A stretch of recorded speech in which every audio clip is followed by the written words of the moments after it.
All right, Jacoby. First, I'm going to answer question number 3 before we get into everything. So, yeah, dy over dx equaling y over x when y equaled 2 and x equaled 2.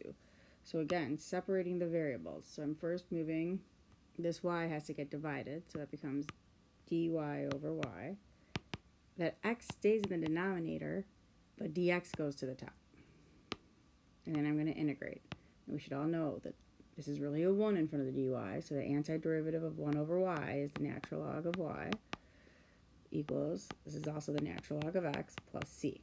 Now, you can either get y by itself or solve for c. I'm going to solve for c because they're both the same here. Plug in y and x. So natural log of 2 equals the natural log of 2 plus c. Subtract natural log of 2 from both sides, or c just equals 0. So all you have is the natural log of the natural log of y equaling the natural log of x. How do I undo natural log? We e it. How do we undo absolute value? Is plus or minus, but it goes on both sides. So the answer here is just y equals x. And that's it. Very straightforward. All right.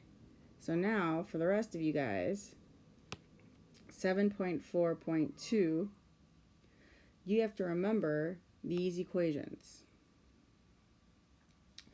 Remember we had a chart at the end last year?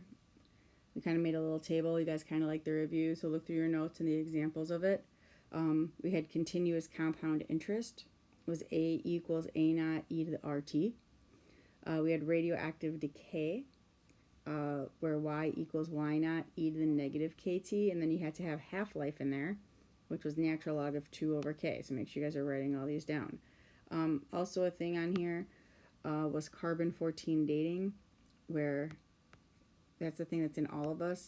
If carbon-14 has a half-life of 5,700 years, you might need to know that. And then we also had Newton's law of cooling, where Newton's law of cooling is this formula, the T minus T sub S e to the negative kt, and then you have to remember all the t's, where the capital letter T is temperature, T sub S is surrounding temperature, little t is time. Remember, all the knots just mean the initial condition.